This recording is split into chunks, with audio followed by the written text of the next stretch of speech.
The rain poured heavily as Marcus Johnson stood in line at the bustling international airport. It was a Tuesday evening, and the terminal buzzed with travelers rushing to catch their flights. Marcus, a tall man in his mid-40s, wore a perfectly tailored navy blue suit that spoke of success and confidence. His polished leather shoes clicked softly against the tiled floor as he moved forward. He had just returned from a high-profile business summit overseas where his tech startup, a company he founded years ago, had been celebrated for its groundbreaking innovations. Now all he wanted was to relax during his first-class flight back home. Marcus approached the boarding gate, pulling out his ticket and passport. The airline staff greeted him with a polite smile, scanning his documents before handing them back. "Welcome, Mr. Johnson," the agent said cheerfully. "You're seated in the VIP section near the front of the plane." Marcus nodded, thanked her, and proceeded toward the jet bridge. Though he traveled frequently, flying first class never lost its charm.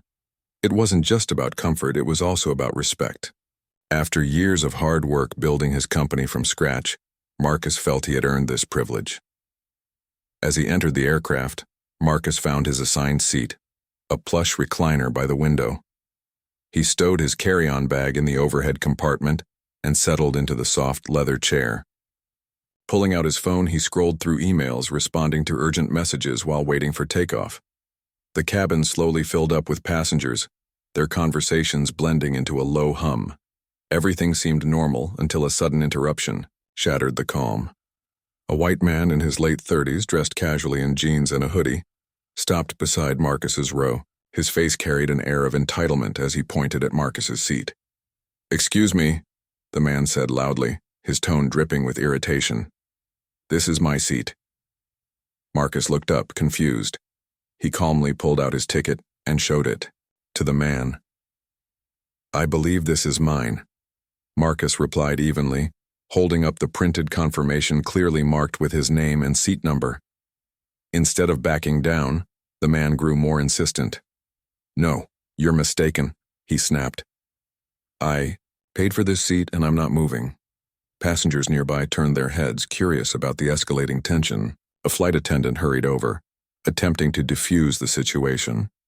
She glanced at both tickets, frowning slightly as if unsure what to do next. Then, without explanation, she addressed Marcus.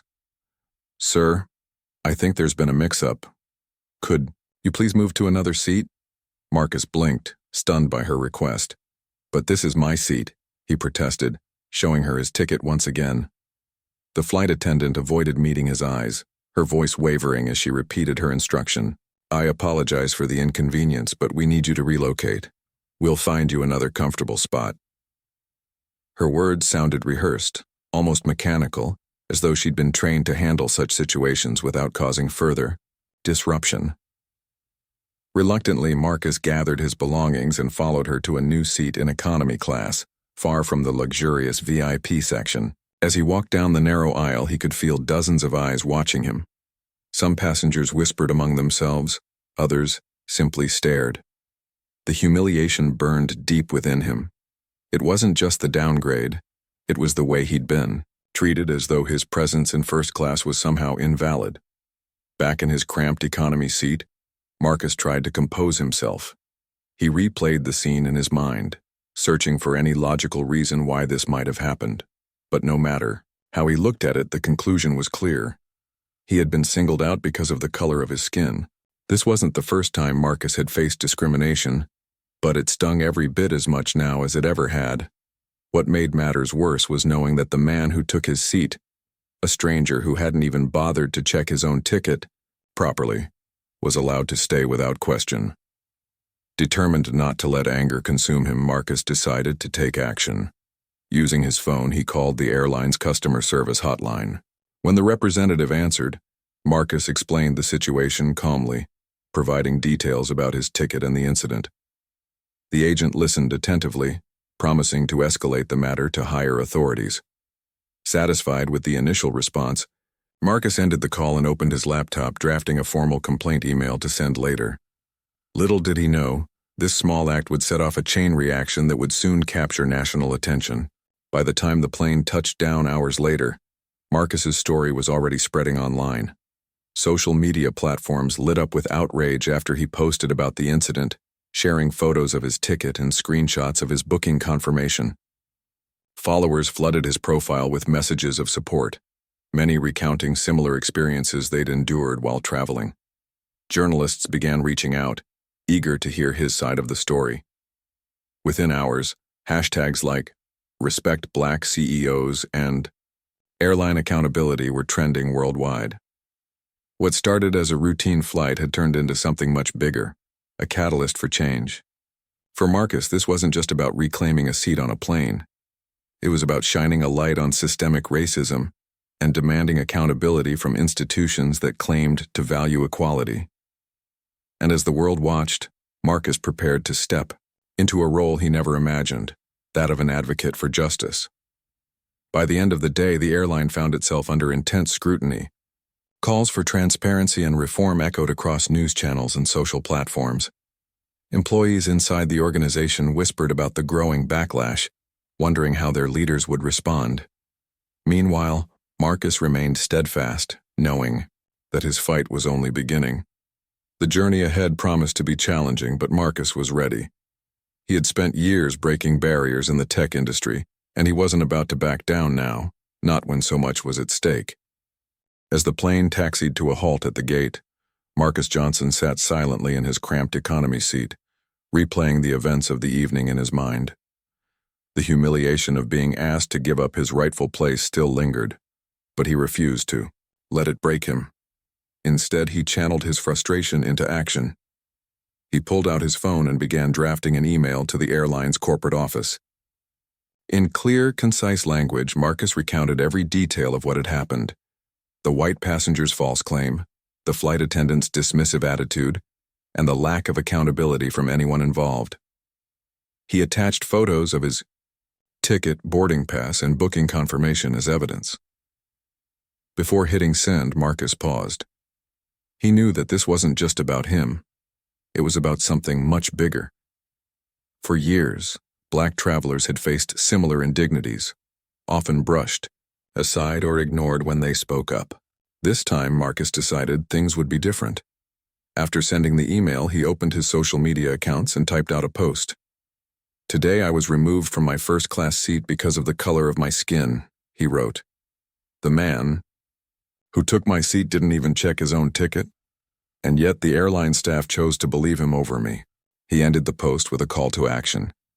If you've experienced discrimination while traveling, share your story. Together, we can hold these companies accountable.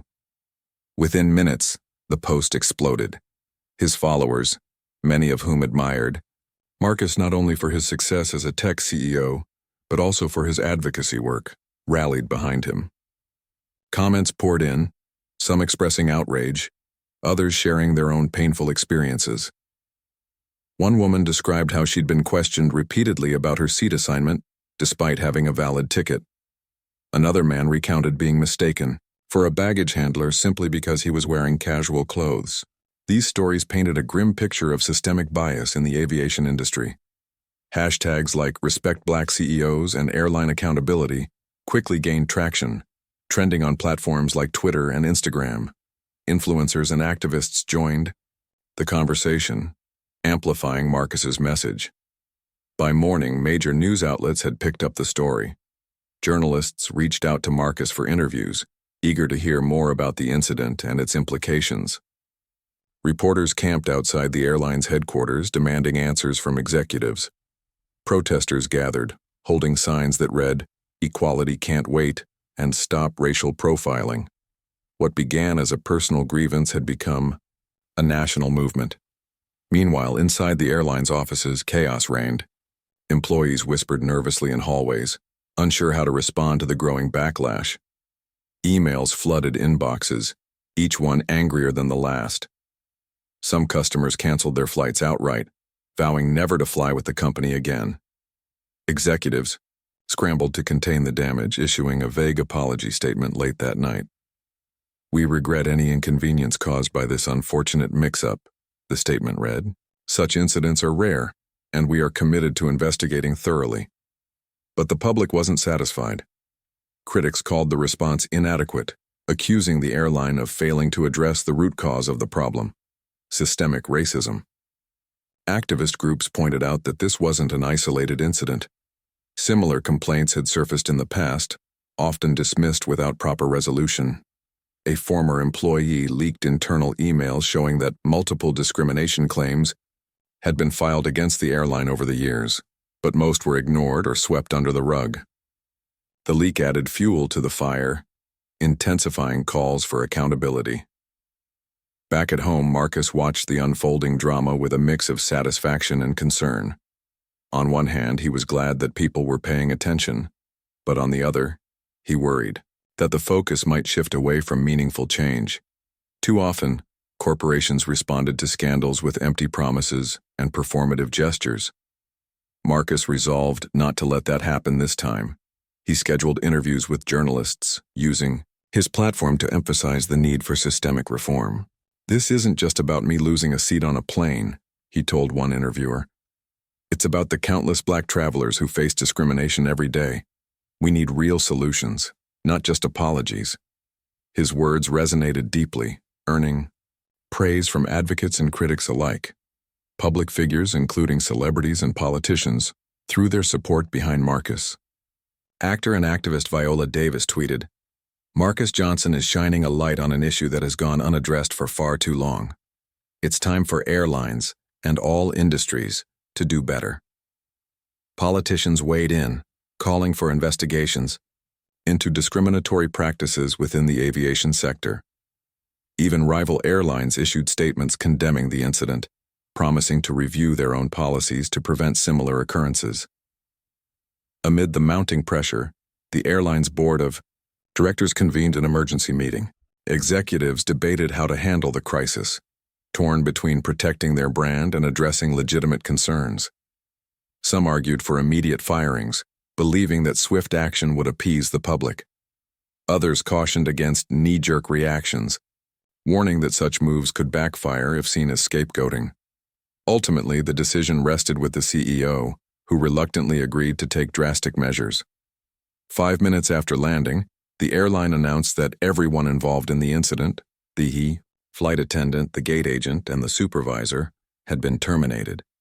The news spread like wildfire, dominating headlines around the world. While some celebrated the move as justice served, others questioned whether firing individuals would truly solve the underlying issues. Critics pointed out that systemic racism couldn't be eradicated by punishing low-level employees, especially since the problem likely stemmed from inadequate training and leadership failures. Marcus himself expressed mixed feelings about the terminations. In a follow-up statement, he acknowledged the gravity of the situation, but urged the airline to focus on long-term solutions rather than quick fixes. "Firing people is not enough," he wrote.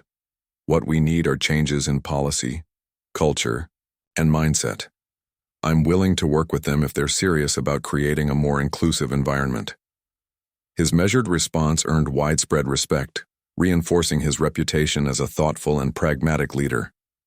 Despite the controversy, the airline seized the opportunity to rebuild trust. They invited Marcus to meet with senior executives to discuss potential reforms. During the meeting, Marcus outlined several key initiatives, including mandatory unconscious bias training for all staff, increased representation of minorities in leadership roles, and transparent reporting mechanisms for incidents of discrimination. To everyone's surprise, the airline accepted most of his suggestions and announced plans to implement these changes across all branches within 6 months. In addition to policy reforms, the airline launched a marketing campaign aimed at restoring its image. Commercials featured diverse passengers enjoying seamless travel experiences, accompanied by taglines like, "Travel should be fair for everyone." Passengers began sharing positive stories about interactions with newly trained staff, and surveys showed a gradual increase in customer satisfaction. While skeptics remained cautious, many acknowledged that the airline appeared to be making genuine efforts to improve. For Marcus, the journey was far from over. Inspired by his advocacy, other companies in various industries started examining their own practices regarding diversity and inclusion. Tech firms, retail giants, and hospitality chains sought his advice on implementing effective reforms. Marcus became a symbol of resilience and determination, proving that standing up against injustice could spark meaningful change.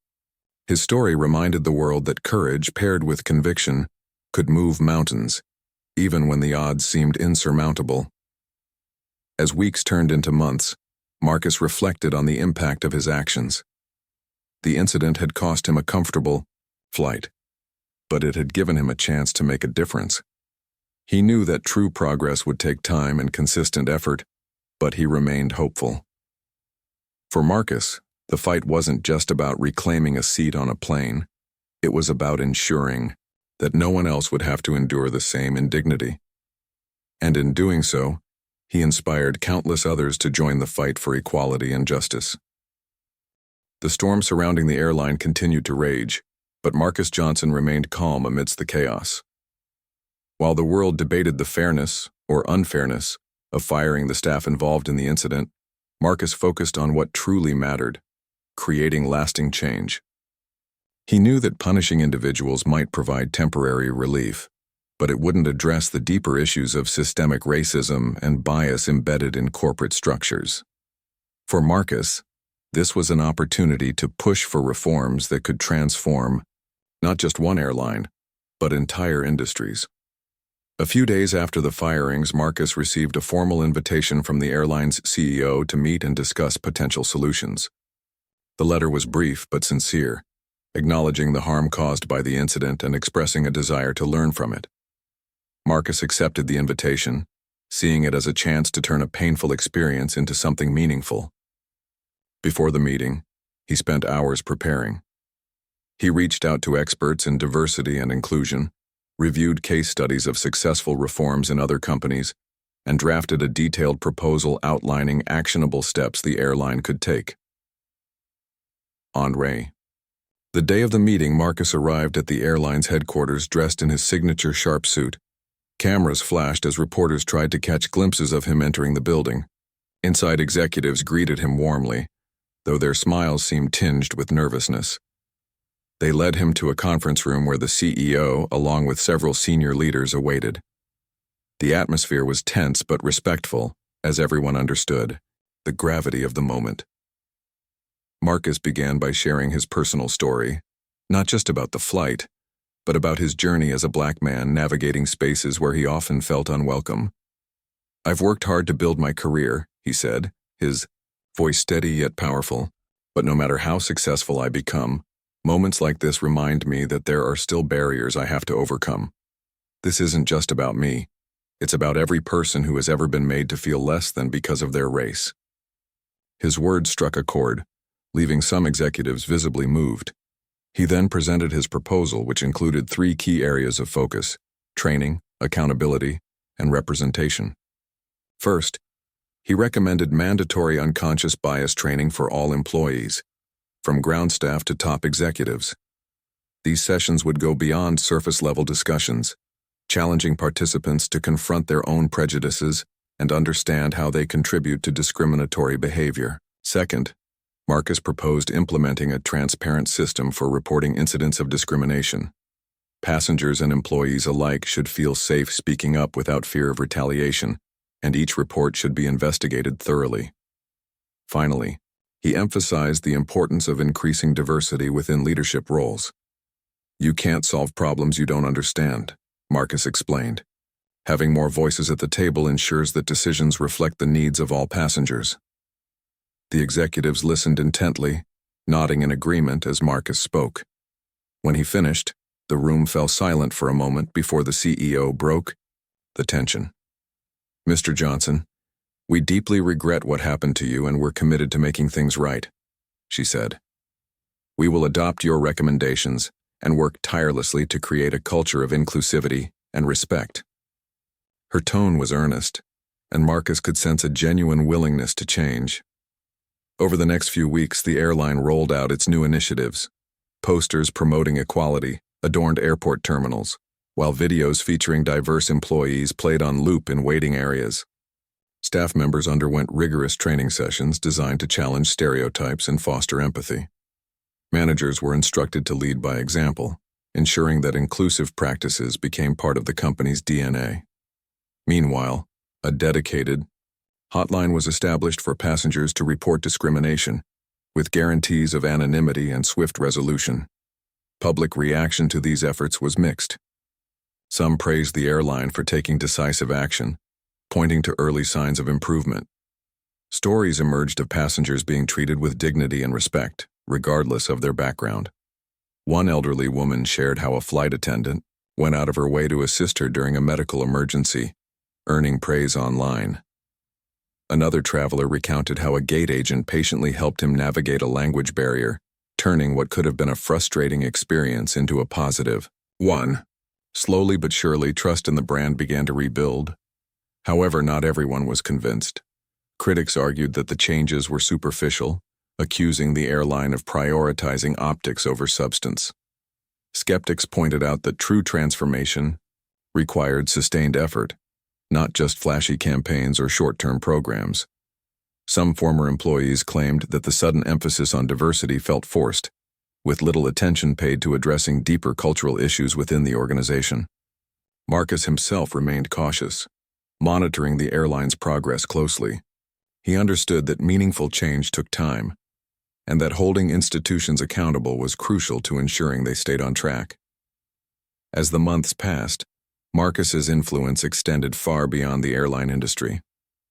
Other companies, inspired by his advocacy, began examining their own practices regarding diversity and inclusion. Tech firms, aware of Marcus's prominence in Silicon Valley, sought his advice on fostering equitable workplaces. Retail chains consulted him on improving customer service for marginalized communities. Even hospitality brands asked for guidance on creating environments where everyone felt welcome. Marcus became a sought-after speaker, delivering keynote addresses at conferences and workshops around the world. His message was simple yet profound. Equality wasn't a checkbox to tick. It was a mindset to embrace. Inclusion isn't about quotas or token gestures, he told audiences repeatedly. It's about recognizing the value of every individual and creating systems that allow them to thrive. That starts with listening, and then acting. His words resonated deeply, earning him accolades from activists, business leaders, and everyday citizens alike. Despite his growing fame, Marcus never lost sight of why he started this journey. He frequently reminded himself and others that the fight for justice was far from over. Systemic racism persisted in countless forms, affecting people's lives in ways both visible and invisible. But Marcus believed that every small victory counted. Each policy change, each act of allyship brought society one step closer to a fairer future. One evening, as Marcus sat in his home office reflecting on everything that had transpired, his phone buzzed with a notification.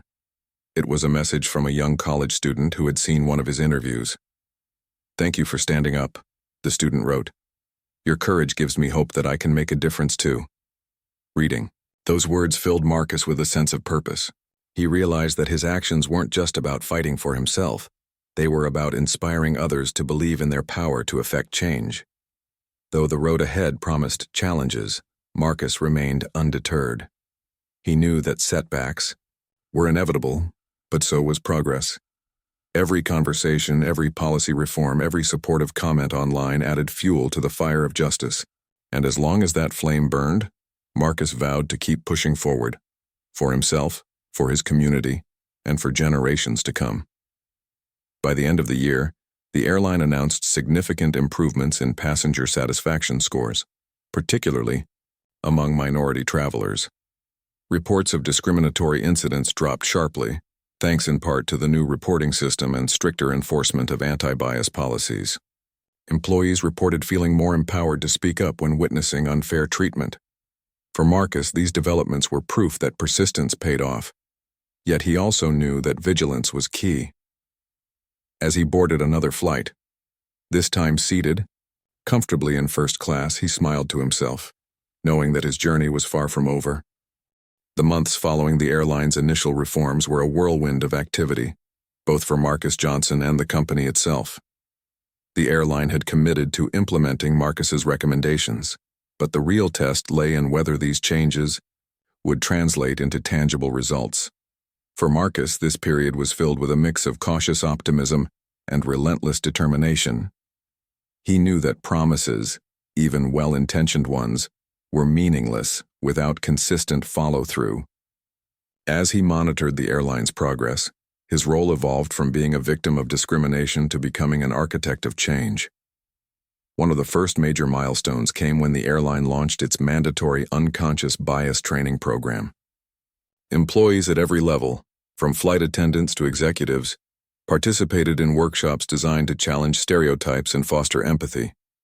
These sessions weren't just lectures. They included interactive exercises, role-playing scenarios, and group discussions aimed at helping participants recognize their own biases. Many employees admitted feeling uncomfortable at first. Confronting deeply ingrained prejudices wasn't easy, but over time they began to see the value in the process. One flight attendant later shared her experience on social media, writing, "This training made me realize how small assumptions can lead to big consequences. I'm grateful for the chance to grow." In addition to the training, the airline introduced a transparent reporting system for passengers and employees to flag discriminatory behavior. A dedicated hotline was set up, staffed by trained professionals who ensured anonymity and swift action. Each report triggered an investigation, with findings documented publicly to maintain accountability. Within weeks, the hotline received dozens of calls, not all related to racial bias, but many highlighting other forms of discrimination, such as sexism or ableism.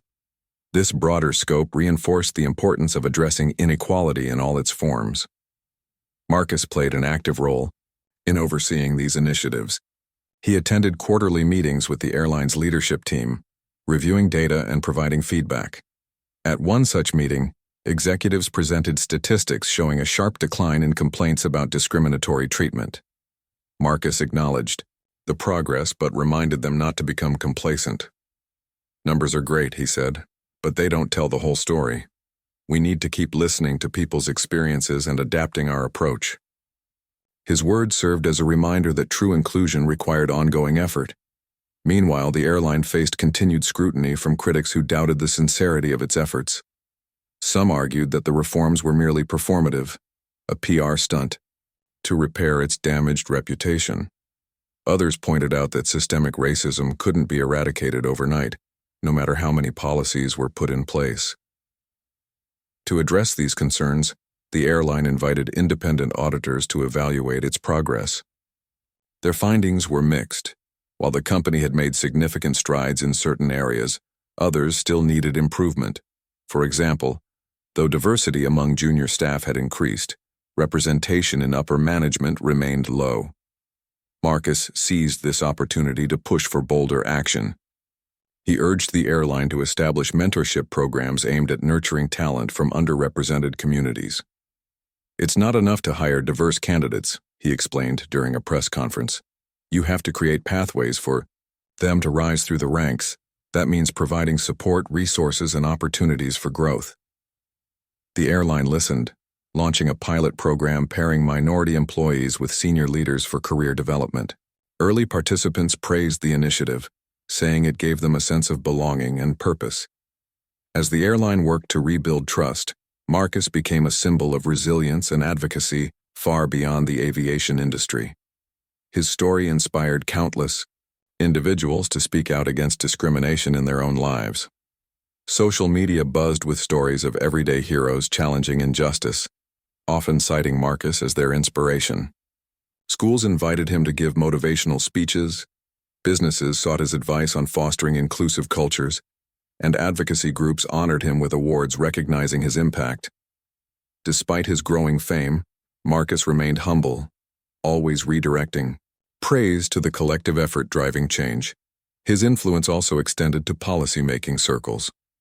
Lawmakers began drafting legislation aimed at combating discrimination in public spaces, including airports and airplanes. In interviews, Marcus advocated for stricter regulations requiring companies to disclose diversity metrics and hold themselves accountable. "Transparency is key," he emphasized. "If we want real change, we need to measure progress and hold those who fall short responsible." His arguments resonated with legislators, leading to the introduction of bills focused on equity, in transportation services. Back at the airline, the ripple effects of Marcus's advocacy became increasingly evident.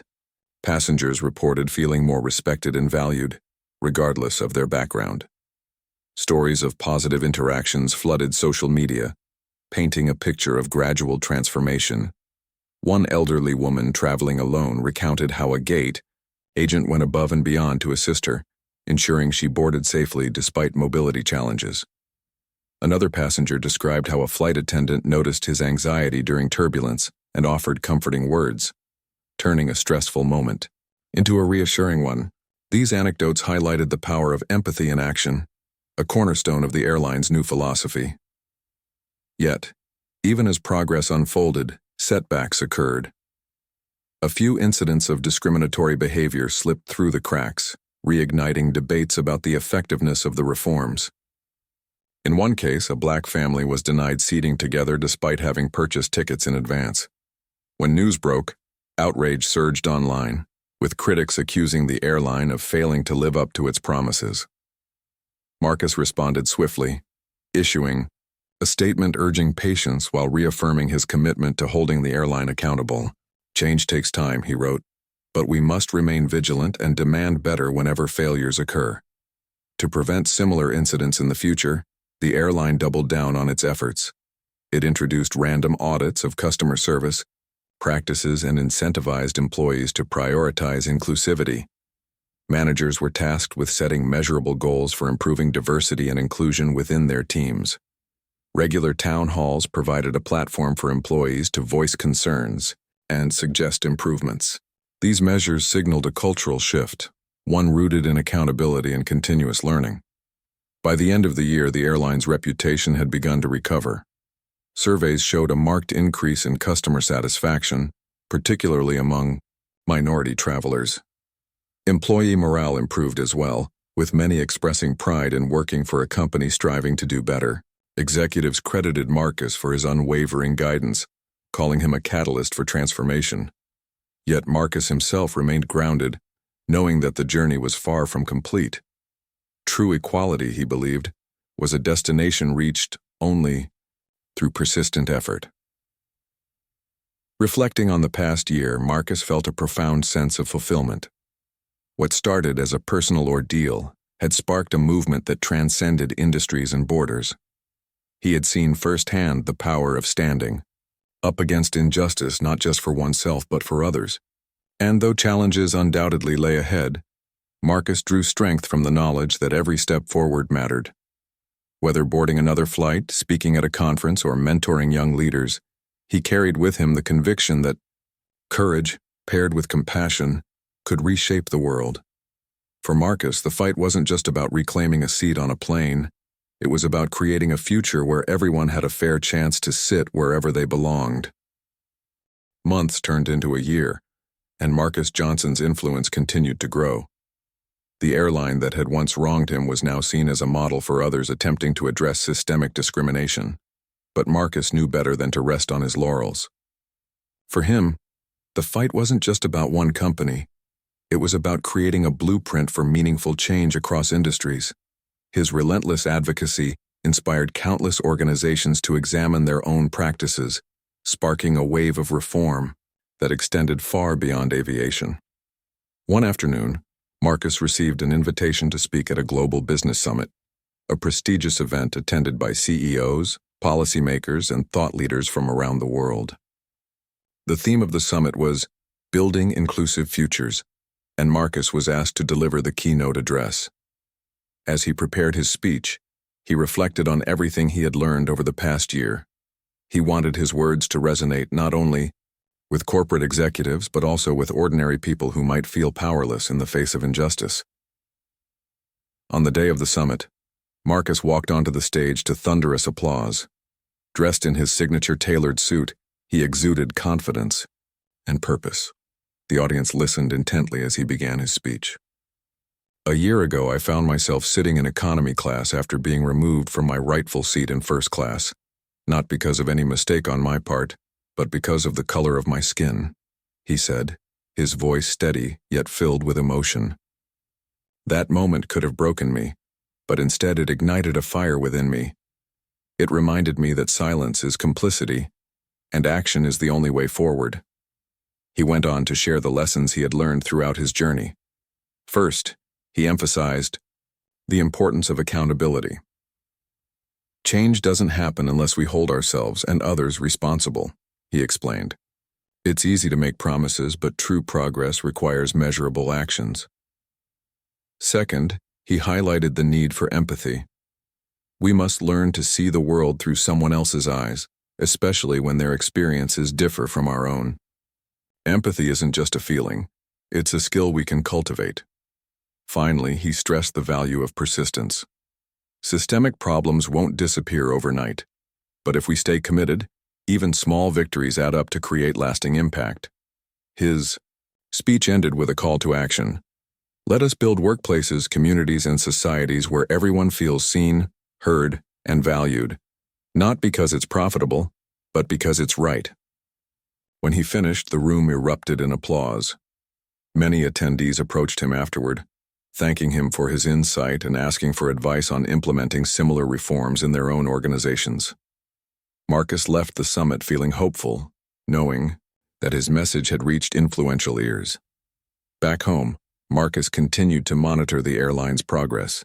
By now, the company had made significant strides in improving diversity and inclusion. Representation among senior leadership had increased thanks to targeted recruitment efforts and mentorship programs. Employees reported feeling more empowered to speak up about discriminatory behavior, knowing their concerns would be taken seriously. Passenger feedback surveys showed a marked improvement in satisfaction rates, particularly among minority travelers. Yet, Marcus remained vigilant, regularly meeting with executives to review data and provide guidance. During one such meeting, the CEO shared exciting news. The airline had been nominated for an international award recognizing excellence in diversity and inclusion. This wouldn't have been possible without your vision and leadership, she told Marcus. You've changed not only our company but the entire industry. While flattered, Marcus insisted that credit belonged to everyone involved. The employees who embraced the reforms, the passengers who held the airline accountable, and the countless advocates pushing for broader societal change. Inspired by the airline's success, other companies began reaching out to Marcus for advice. Tech giants sought his input on creating equitable hiring processes. Retail chains consulted him on designing inclusive marketing campaigns. Even educational institutions invited him to speak about fostering diversity in classrooms and curricula. Marcus became a bridge between different sectors, connecting people and ideas to drive collective progress. His calendar filled with meetings, workshops, and speaking engagements, but he never lost sight of his mission: to dismantle barriers and create opportunities for marginalized communities. Despite his growing fame, Marcus remained deeply connected to the grassroots movement driving change. He frequently visited community centers, schools, and nonprofit organizations, listening to stories of struggle and resilience. One evening, while volunteering at a youth mentoring program, he met a teenage girl named Maya. She shared her dream of becoming an engineer, but admitted feeling discouraged by the lack of representation in STEM fields. Moved by her determination, Marcus promised to support her journey. Over the following months, he introduced her to mentors, helped her secure internships, and encouraged her to pursue her passion fearlessly. Maya's story was just one example of how Marcus used his platform to uplift others. He believed that real change started at the individual level, by empowering people to believe in themselves and their ability to affect change. Whether mentoring young leaders or amplifying voices often overlooked, Marcus embodied the principle that equality required collective effort. As the second anniversary of the incident approached, Marcus decided to return to the same airport where it all began. This time he was greeted warmly by airline executives, who thanked him for pushing them toward transformation. Walking through the terminal, Marcus noticed subtle yet powerful changes. Posters celebrating diversity adorned the walls, and staff members interacted with passengers in ways that felt genuine and respectful. When he boarded his flight, once again seated comfortably in first class, he reflected on how far things had come. But Marcus also knew that challenges remained. Systemic racism was a deeply entrenched issue, requiring constant vigilance and effort to overcome.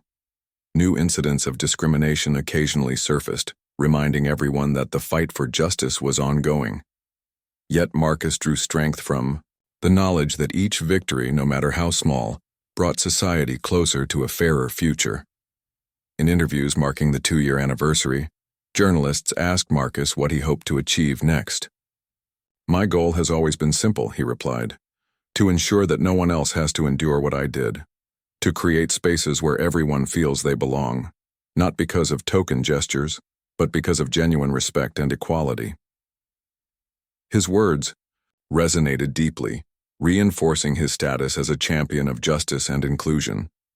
By this point, Marcus's story had transcended headlines and hashtags. It had become a testament to the power of courage, conviction, and collaboration. From a single act of discrimination emerged a movement that challenged institutions, inspired individuals, and reshaped industries. And though the road ahead promised obstacles, Marcus remained undeterred. For him, the journey wasn't just about reclaiming a seat on a plane. It was about ensuring that everyone had a fair chance to sit wherever they belonged. With unwavering resolve, Marcus vowed to keep pushing forward, knowing that every step mattered. The years following the incident transformed Marcus Johnson from a successful CEO into a global advocate for equality and justice. His journey had taken him to boardrooms, classrooms, and community centers, inspiring change at every level. But as he reflected on his accomplishments, Marcus knew that true progress was never final. It was an ongoing process requiring vigilance, empathy, and relentless determination. This realization became the foundation of his continued efforts to dismantle systemic barriers. One crisp morning, Marcus stood at the podium of a large auditorium filled with students, educators, and activists.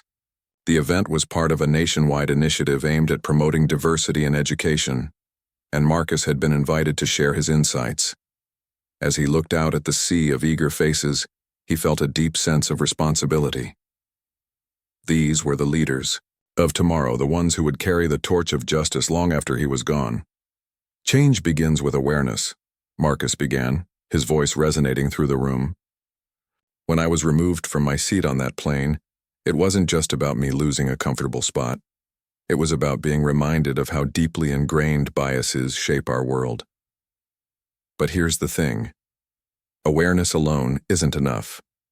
We must act."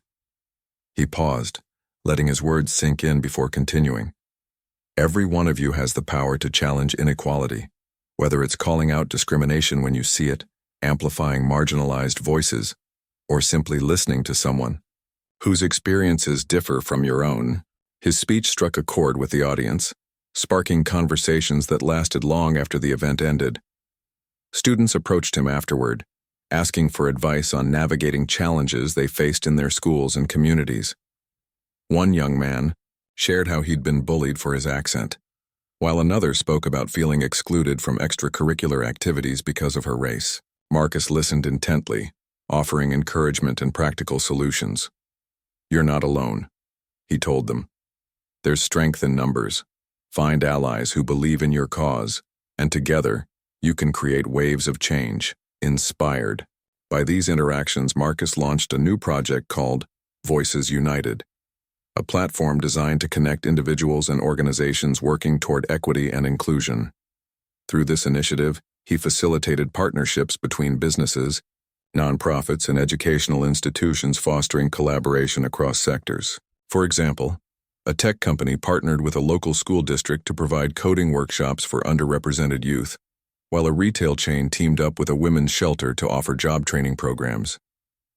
These alliances demonstrated the power of collective action in addressing complex social issues.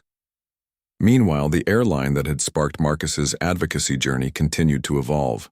By its 3rd year post-reform, the company had become a leader in diversity and inclusion, setting benchmarks for others to follow. Employee resource groups thrived, giving workers a platform to celebrate their identities and advocate for further improvements. Passengers praised the airline for its respectful service, noting how staff went above and beyond to ensure everyone felt welcome. Even critics acknowledged the sincerity of the airline's transformation, crediting Marcus's persistence for holding them accountable. But Marcus didn't stop there. Recognizing the importance of policy change, he collaborated with lawmakers to draft legislation addressing discrimination in public spaces. The proposed bill mandated transparency in reporting incidents of bias and required companies to disclose diversity metrics annually. Though debates raged in legislative chambers, Marcus remained steadfast, testifying before committees and rallying public support. When the bill finally passed, it marked a significant milestone, not only for aviation but for all industries striving to foster inclusivity. As Marcus's influence grew, so did the recognition he received. Awards poured in from various sectors, honoring his contributions to social justice. Yet he accepted each accolade with humility, using the platform to spotlight others doing equally important work. At one ceremony, he dedicated his award to Maya, the teenage girl he had mentored years earlier. Now a college student majoring in engineering, Maya joined him on stage, beaming with pride.